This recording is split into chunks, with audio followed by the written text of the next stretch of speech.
Hi, it's Mike Edelhart, and I'm here with another edition of Inception, our podcast, and as Emi was just pointing out, now video cast about the beginnings of new companies, new ideas in science, sometimes even a little look at the future, and this time maybe even a little look at us. It's our second anniversary of doing Inception, and we thought in honor of the occasion, we do something a little bit out of the ordinary. So I'm here today with my partner, Emi Gonzalez.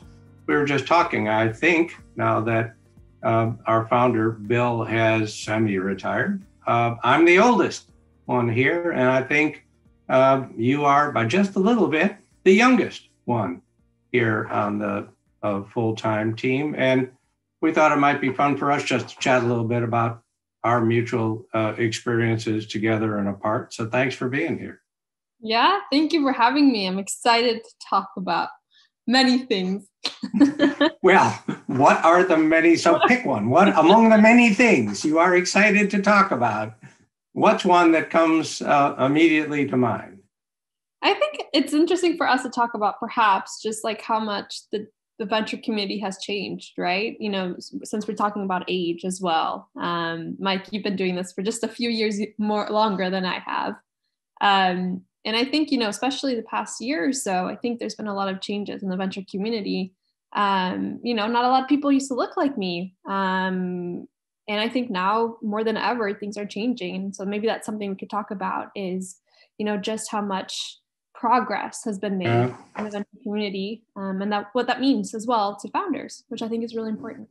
Yeah, absolutely. And we talk about it a lot inside the fund that I'm an old, prosperous, techie white guy. We feel the future doesn't belong to us, the fund. We don't know. We don't have sway. It belongs to the rising generation, your generation. The world's going to belong to you. You win, we die. And we try to build that in as much as we can into the fund. And yeah, I agree. There haven't always been folks that look like you. But, you know, again, from my point of view, more is the pity, both because of the diversity, but also what a waste. I mean, I can praise you here, you just have to take it, but you got huge talent. And if your huge talent weren't being put to work trying to understand what's going to happen to your generation as it takes over the planet, what a waste. Yeah, no, I agree. And I think, especially, you know, with the Gen Z population, with this movement towards founding more women's health initiatives as well, more diverse options, right? So BIPOC community. So I think that there's just so much that it can be done, but I think that the steps have been taken as a fund, right? Internally, we've had these conversations, you know, how can we collect and see everything that's out there, right? Not just, you know, the ones that are most visible, right? And so I think that that's something that's really unique about our fund too, is that, you know, majority of us are also women, right? Or at least half of us. And I think that's fairly uncommon. Right. And I think that we're taking, you know, the steps to really see where the future is going. I think the future is the younger population, right? The future is diversity. The future is the new generation. And I think that's something that's really interesting about us and about the fund. Right. Yeah, we certainly try. And I do think it's not just us. I think it's others. But I also think it's rough. It's hard to get outside of ingrained prejudice. Again, I'll date myself, but there's an incredible song, sort of surprisingly, in the Rodgers and Hammerstein musical, South Pacific, called "They Have to Be Carefully Taught," and there's a thread of racism in that very sort of jolly, you know, I'm going to wash that man right out of my hair kind of musical. But it's also about the fact that folks are locked in this racial view. And the point of that song is you're taught from when you're a baby about these views and how to look at the world in a certain way. And so, I think in our case, it's fun by being very data driven. by, always saying, well, what do the numbers say? What's actually going on? Not how do we feel, but just what is it saying to us? And we have to react to it. But we've been, Bill and I, we set this all up, same way toward people. Talent is talent is talent. And we're looking for great people. We're not looking for any particular type of great person, and believe that lots of different views make better decisions as a group. Yep. No, I agree. And also we have like a very global perspective too, right? So like, myself here in Boston, but also from Colombia, and then we have people in Europe, we have people in Asia. So I just think too, like that perspective, I think is just so important. Yeah, that's what we always wanted here. It's that reflects, as you say, what the world is looking like and is going to look like in the future. And we're much more likely with that wide a range of views to challenge one another and come up with good decisions, and I have to say, in your case in particular, right from the beginning, you've been terrific at calling us on that. I mean, I remember when you first started, but a couple of years ago. Now you only been here like 6-8 weeks, and it was one of these. I just got here. I don't know how anything works, but I'm bringing this incredibly touchy subject into partner meeting, and you're gonna listen or not, dudes. And it was great. It was startling, but it was great. I think it wound up in really opening up some of these FemTech categories, because it was, I don't really matter what you think. What do you know? You're old white guy. Let me tell you, this stuff is going to be valuable. It's, and we listened. I don't know if it was comfortable. In fact, I'm sure it wasn't comfortable, but we listened, and he turned out to be right. Yeah, I mean, I think there too is that you'll listen, right? And I think that's so important, is that I think being aware and cognizant of like limitations, right? But also then I think for me, just sticking to my guns, right? And I think like the FemTech space has really gained traction, especially this past year, right? Now more than ever, there's more companies being focused in that, right? Previously, I think it was up until 1990 something, right? Women weren't even included in scientific studies, right? All studies were done purely on men, right? Unless, they're very specific things. Right. And so I think that more than ever, like half the populations are women, right? Like we need to focus on, the other half of the population that are men. So, I think that especially us, we made a big initiative investing kind of in the FemTech women's health side of things, right? Kind of really focusing on all aspects of it, right? From beginning sexual health and wellness to fertility to menopause to pelvic health, kind of really that whole spectrum and life cycle of a woman. And now more than ever, companies are coming up in that field. And I think a lot of other people are now paying attention to that. And I think it's just so important because it's just been neglected for so long, right? Yeah, it has. And it's kind of crazy. Again, that's, we talk at the fund a lot. Venture is sort of an unusual area. So if we were doing a hedge fund, we'd be all obsessed with numbers. What's actually happening out there? Currency movements, people's behaviors, emotional trends. Our hedges have to be based on something that isn't us. Yeah. And if we were doing public market investing, we'd be doing the same thing, that we're tracking cash flows, or we're tracking brand value, or something that gives our investment solidity. And in venture, there's still a very great sense that, we're really clever and we'll figure it out. And for us, it was like, well, that's not good enough. Yeah, we're really clever, but we're probably wrong. So we have to externalize and keep asking ourselves, what are the 8 billion people on the planet doing? What do they care about? What motivates them? The millions of scientists around the world, what are they choosing to focus on? Where are they succeeding? And then we have to respond to that, because that's what matters. And so with FemTech, it's not like, we're going to be nice to the ladies. It's, oh my God, look at this research. Basically, half the human population is talking and acting in a way that says, we have had it. We are done with this. And we're going to be polite to y'all in public, and it's nice at the dinner table, but we're through here. We just aren't going to tolerate being discarded and being minimized. And we look at that and we go, half the population has decided they're going to change things. They are.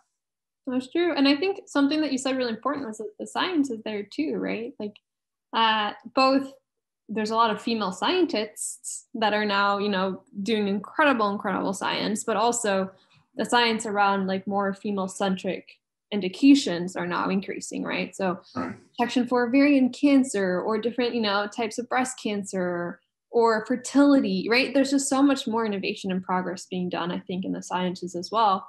That us as a fund, we follow the science, right? And I think that's something that's also really important as well. Yeah, I think so. And frankly, it just produces, in our view, and I think the funds are showing this, better outcomes, but also a more interesting, exciting, high energy environment together.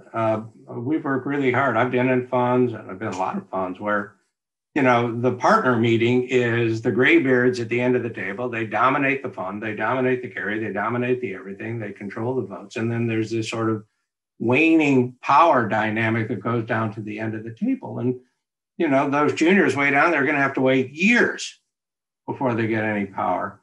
And that we set this fund up in conscious attempt to counter that. Us as a fund, we value the voice of people. We no matter, right? Whether they're your managing partner, you've been here for a day. And like people that join the fund, like are told that from the very beginning. And like that itself, like that culture that we have, that environment we have is so inspiring. It's so invigorating. It's so like, it's truly incredible. Right. And I think something that's why I've enjoyed working here for so much is because of that aspect of our culture. And I think that needs to be replicated everywhere. Yeah. Well, good. Well, I'm glad to hear you say it. And frankly, I think if we weren't that way, you'd be gone. You know that again, you're not a shrinking violet. And if you felt that your skills weren't being recognized and amplified, you'd simply look for a place where they were. And I think it'll always be that way, and at least for us here. And that's the challenge we have to live up to. I think the other thing, we talked about this some too, since we kind of went off on a FemTech riff. I've been on a lot of these panels because we have a lot of female-led companies, because we have a lot of female team members and non-normative team members. I get that it's not just male, female, all kinds of people, genderqueer and LGBTQ, and folks whose, sexuality we have not a clue about on the team, I'm sure. And but that it's not just about those particular factors. It's about how complex and interesting and unexpected the world is. So we have female founders, not because, in some cases, not because they're female, but because they're 10-year engineers with great engineering degrees from big schools and 5 years at Facebook and then a startup.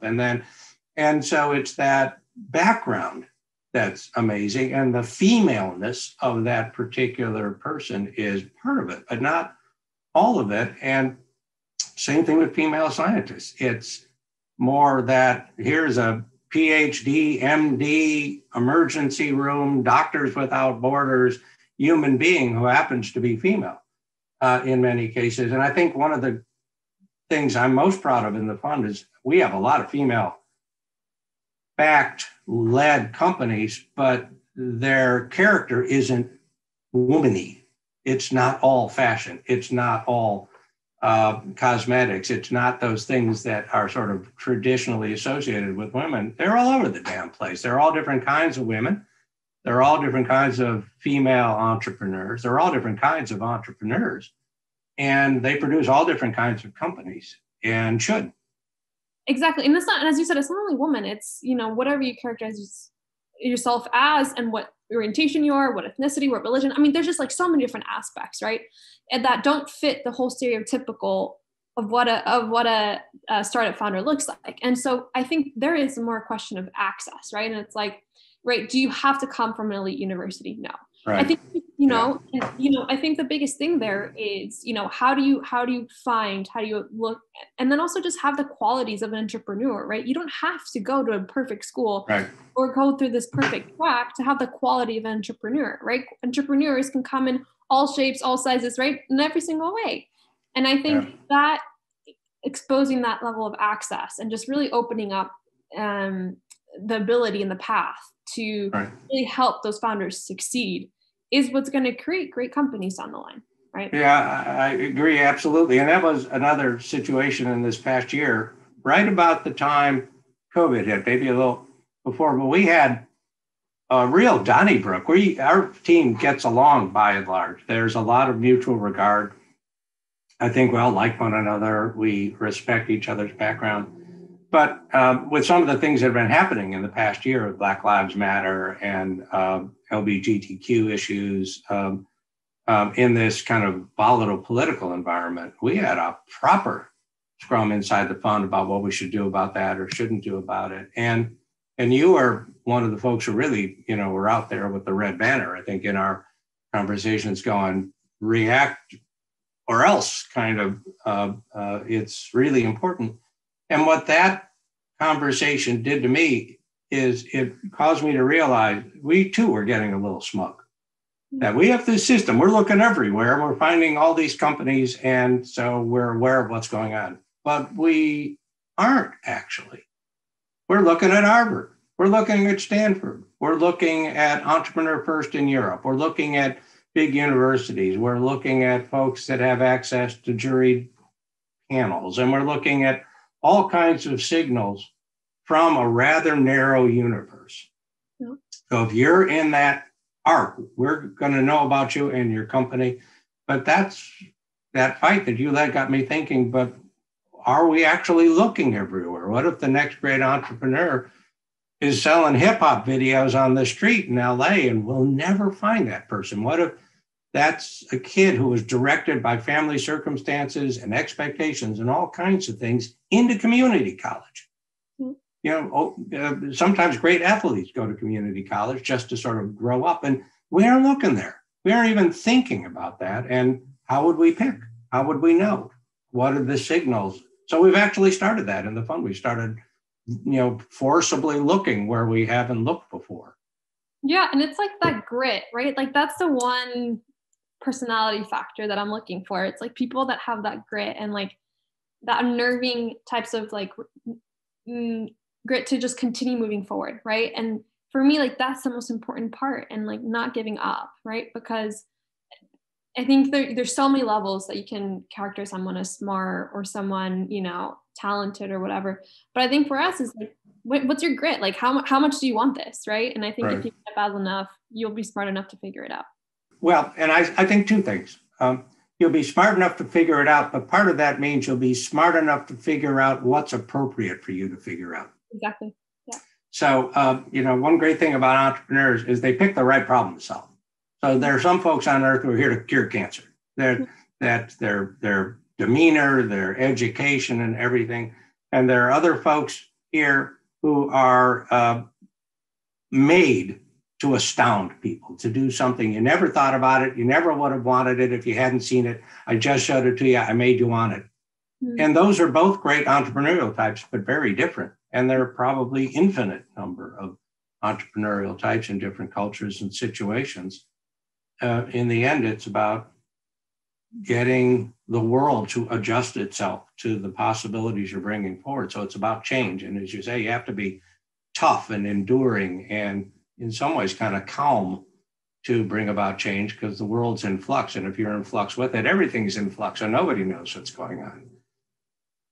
Yeah, no, I completely agree. But I think that in itself is there's so much potential, right? It's just like, it's so wonderful, right? And I think that for me is what keeps us moving forward, right? And finding the best companies, the best entrepreneurs. And that doesn't need to fit a certain type of profile or a certain box, right? It could be anything. So a year from now, we do this again. What do you hope we're talking about or that we've been able to accomplish between now and then? That we're no longer inside and we can meet face to face. We can meet, in person. That would be something that's awesome. But I think just looking back and reflecting, right? Like, what did we change for the better due to COVID, right? Due to the circumstances. And did we really say that what we were going to do, right? Did we invest in founders that are a little bit non-traditional? Did we invest in great companies that are really looking forward thinking? Did we invest in novel science? And I think for us, if we reflect on those points and see where we did well and where we failed ultimately, and then make a game plan on those failures to make them into successes, I think then that's where we're doing your job. Sounds good to me. I think we have no choice but to end it there. Thanks. Great to see you. Bye-bye.